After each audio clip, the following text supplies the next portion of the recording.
Hey everybody, and welcome back to Investing with Wesley. In the past, I've talked to you about central bank digital currencies. I've talked to you about what a central bank digital currency is and what it can do. And I've also talked about the very key differences between central bank digital currencies and decentralized currencies like Bitcoin, and why I think Bitcoin is way better of an option for people to use for their monetary supply and transactions than central bank digital currencies. But in today's episode, I want to explain to you how the federal government is going to be able to force you to accept central bank digital currencies, because anyone who knows anything about central bank digital currencies, like I've already addressed to you guys, would know that is just tyranny and control waiting to happen. They're going to have to suggest and convince you to adopt it. So in today's episode, I want to talk about some of the things that are going to influence your decision on whether or not to adopt central bank digital currencies. Okay, so this is coming directly from the White House. Now,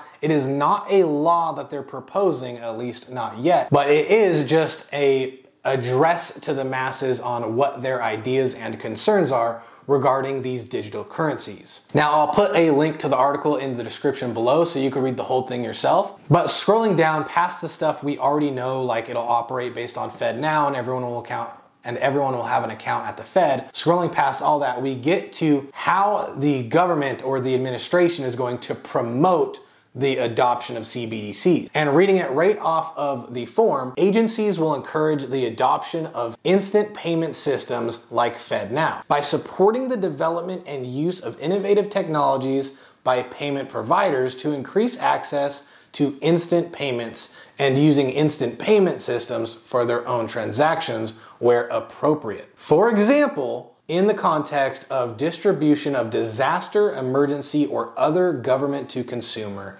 payments. Now, what did all of that mean to you? Well, basically, they're going to use the FedNow system and the very quick transaction speeds of CBDCs to encourage people to adopt it. So basically, instead of waiting 3 to 5 days for depositing a check to clear in your account, it'll happen immediately, so to speak, and those transaction speeds will encourage people to do it.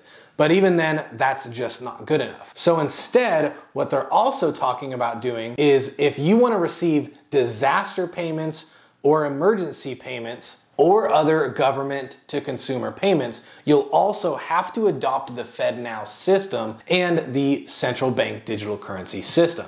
So when things like hurricanes happen and people are issued disaster relief funds, you'll have to have a FedNow account and you'll have to have central bank digital currency access in order to receive those funds. Basically, they're trying to say that all the spending and all the money that the government is going to be using will be CBDCs. But here's the scary part, and it's the very last few words in that highlighted area. Now, other government to consumer payments includes some pretty scary things when it comes to forcing people to adopt CBDCs. Government to consumer includes welfare, stimulus checks, your social security payments, your tax returns, and your pension payments. All of that is government to consumer.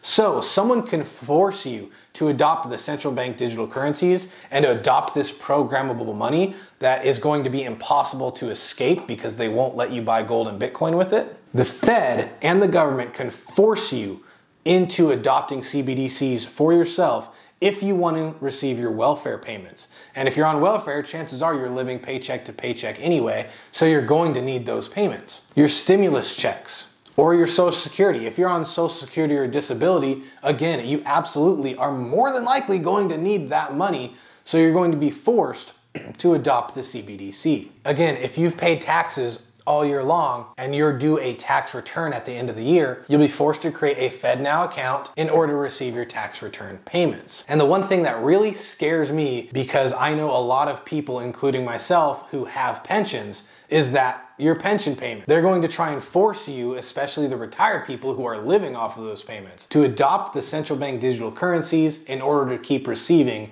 your pension payments. So everyone in their right mind is going to know that Bitcoin, gold, and any other currency out there is going to be 1,000,000 times better and safer and more free of use than central bank digital currencies.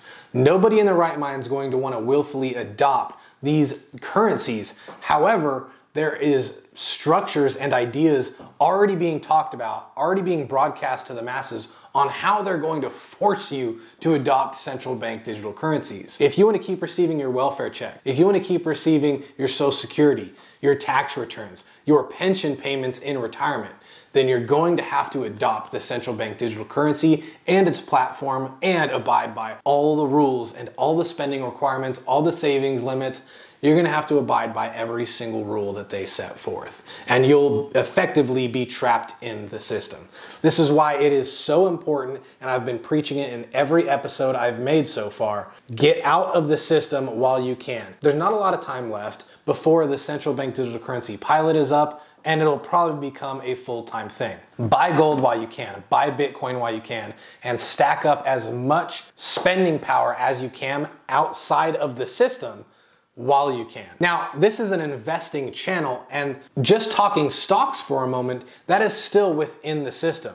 You need to actually buy gold bullion, the gold metal itself. You need to actually buy Bitcoin because that's not part of the stock market system. Because any money that you have invested right now will eventually be rolled over and converted into central bank digital currencies, the same as the stocks did when we were on a gold standard and then converted to the fiat currency we're currently using. Everything in the markets just kind of switched one day. It'll be the exact same thing. Everything in the stock market will just switch one day to central bank digital currencies. Withdraw some money if you can, because when this central bank digital currency does come into full effect, you'll have that much more spending power outside of the system, and you'll be able to spend it however you want in a free use, so to speak.